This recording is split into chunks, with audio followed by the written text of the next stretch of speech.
Welcome back. I'm Kim Bailey and this is Floral Art Online, the Designs Dissected series. In this series of videos, I use our AI DesignEye to analyse a previous competition design of mine, whether they're prize winning or not, and have it analyse the design in terms of the principles and elements of design and give us, and me particularly, some ideas on how the design could be improved or what needs to be refocused. This week we're looking at a design that was staged on the bench. We had a space of 70 centimetres width-wise, height was unlimited, it was judged from the front, and the title was Rustica. In this design, in this particular competition on this day, we had to use or predominantly use Australian native plant material, and so you'll see here from the image that my interpretation of this class title, Rustica, was to do with a chicken coop. And to me that just means rustic living is having chickens and having old farmstead and that sort of thing. And so I've given the idea of the chicken coop by having two old picture frames taken just from a charity store that are timber and covered them with chicken wire. So at the front of the design and then at the back of the design, I've brought the chicken wire down into a roll at the base of the front and put some spent banksia flowers in that, and they continue through to the back of the design. What this does is gives me depth, and it gives you an idea to look through the design and to see that the reflection of that frame at the front is also there at the back. In between the two frames, I do have some floral foam. This design was from some considerable years ago where I was still using floral foam. I don't use it as much these days. And in the plant material itself, in that the centre of that design is done very much on a semi-formal arrangement of basing material, which is woolly bush, some wattle, some grevillea in different colours, and then extending up through and over the top of the design are some native grasses with their seed heads on them. I do also have, as you will notice, a chicken in there to give the idea of the chicken coop. This was a gift that was given to me many, many years ago by a very good friend, and I try to use it where appropriate because it just adds another dimension to design sometimes.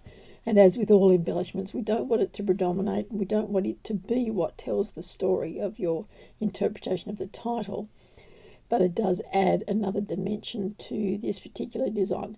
Yes, I could have left it out, and it would still, to my mind, it would still be a rustic style of design because of the framing, the timber framing, and the way that I've placed the materials, grouped them together, massed them together.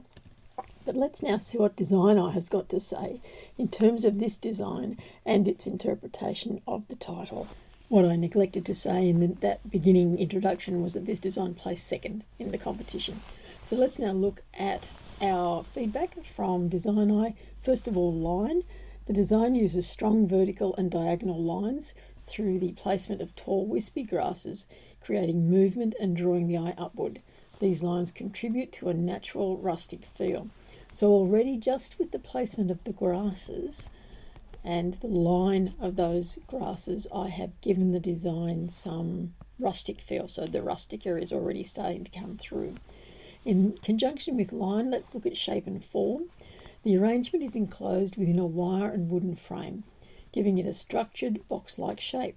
The form inside the frame is asymmetrical and slightly wild, enhancing the rustic theme. So once again, that all of those things, the line, the shape, and the form of the design are all starting to give an analysing tool, whether it's a judge or whether it's the AI, an idea of the rustic feel. So rustica is being reflected through those three things already. Let's look now at colour and texture.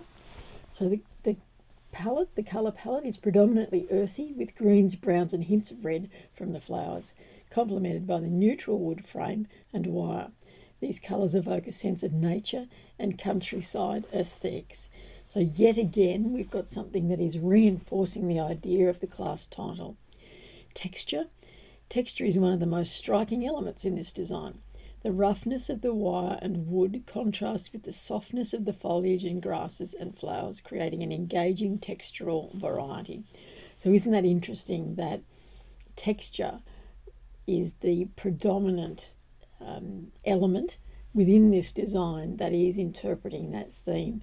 To my mind, when I look at it, and obviously when I was thinking about it, when I was designing it, uppermost in my mind was colour and line. So textures, and I think I've said it before in other videos, textures is something that I almost forget about in terms of my interpretation of a title. So it is something that I'm trying to work on, and a lot of the workshops series that I run these days, I will talk specifically about textures to remind me as well as to tell other people about it. We look now at space and balance. So the frame and wire mesh enclose the composition, adding depth, which is what I wanted, as I said right at the beginning, and giving the design an encaged or contained feeling. There is a good balance between filled and open spaces, allowing viewers to focus on individual details. When I look at it now, I think there's probably a little bit too much space at the top, but it might just be an effect that I'm seeing because of the background. And I can't change the background, that's what the walls are like in this particular competition venue. But let's see now what it says about balance. The design has a balanced composition with the heavier elements, the foliage and flowers, positioned at the base, while the taller, lighter grasses create vertical movement. This keeps the piece visually grounded. So it's balanced in terms of its visual aesthetic. It's almost, to my eye now, a little bit too bottom heavy. I think that the Banksia flowers, or the cones at the bottom, there's almost too many of them, but I won't preempt whatever else might be in our analysis. Let's just go through them one by one. Rhythm and emphasis now. So rhythm is achieved through the repetition of similar textures and colours like the grasses and the earthy hues, which create a cohesive flow within the piece. And I think that rhythm very much comes down to repetition and to movement and to line.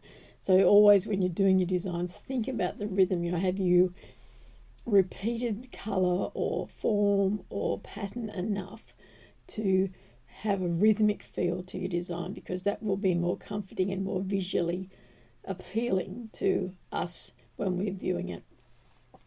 Emphasis, the frame itself combined with the wispy grasses extending outwards serves as a focal point, drawing attention. Additionally, the chicken decorative item catches the eye and adds a touch of charm. Well, I'm glad that the chicken didn't look like it was the focal point, because I definitely didn't want that. But I also didn't want the frame to be the focal point. I like the plant material to be the focal point. So to my mind, I've probably missed the emphasis that I was trying to get with this design. I would much rather have it that your eye was drawn to a particular area, but not the frame, because even though it's timber and it's technically plant material, when we're judging, we really do look at the overall composition is plant predominating, and that the focal point is something that really reflects the title. So to my mind, if that was the case, the emphasis should be on that plant material at the base of the design, so where the green and the browns are. But what this analysis is saying is that it's the frame and the grasses that extending outward. And up to me, the frame does say rustic, but not so much the grasses. But I'm probably preempting what it's going to tell me in the suggestions. Let's move on. Harmony and unity now. The materials and colours used in this piece work well together, creating a unified rustic aesthetic. The natural textures and colours reinforce the theme, making the design cohesive. And then that's probably too, I still do think, now that I continue to look at the image, that there's a bit too much negative space at the top. But that's probably because I'm over critical of the design now. Contrast. Contrast is present between the soft organic plant materials and the hard structured frame and wire. This adds interest and makes the plant material stand out against the rough wire. So much the same as when it talked about the textures and about the contrast in the textures. And it's again looking at that contrast being interesting, making the design interesting. So not only do we have to have a range of textures, but if they're contrasting, it's going to make the design more interesting. So let's now see what DesignEye thinks I could do with this design to improve it. Bearing in mind, it didn't know that it got second place, but let's just bear in mind when we look at these suggestions that it did get second place. First suggestion is reducing the clutter at the base, which is something that I mentioned just a few minutes ago. The bottom section has a lot of textures and materials which may appear visually heavy. That's very true. Simplifying this area could bring more attention to the other elements and create a more balanced composition. So it's talking about a visual balance here and about how it is very heavy at the base. If I removed some of those Banksia cones and still had the idea of them but had some negative space around them, it would give me some space at the bottom of that design. It would give a place for your eye to rest. It would still be visually grounded and anchored at that base area because of the darkness and the volume of those cones, but I could certainly lose a few out of that. And the same, I think, with the plant material. I've probably got it really densely packed in there that I could remove a few of those elements and still have it looking like it was grounded visually. But what that might do in moving some of that foliage from the base is not make that space between the grasses above it look so much more impactful than it does at the present time. Refining the frame's finish. Sanding or painting the wooden frame could help refine the overall look and make the design feel more intentional. A rustic stain could enhance the natural theme without overwhelming the arrangement. And I guess that was my concern when I looked at the frames. I decided I wouldn't stain them, I wouldn't paint them, because I thought that would make them too dominant. And I wanted it, perhaps what I could have done is made them a bit more weathered. And so having a partial stain on them or leaving them outside so that they weathered naturally might have kept them that lighter colour, but still had some patches of other colour, of darker colour in it, but made it look more weathered overall, so a more rustic finish overall. So there we have our analysis, our DesignEye analysis for this month for Rustica, with its suggestions for things that we could improve. If you would like one of your designs analysed in this way, you simply upload the image to the website, and within about 24 hours you'll have a report like this back to you. Every one of the images that is uploaded is also reviewed by a human judge, just to make sure that the information that is being produced by AI is of use to you in your floral art journey. Thanks for being with me today. I will talk to you once again with another design that we can analyse. I'm Kim Bailey and this is Floral Art Online, the Designs Dissected series.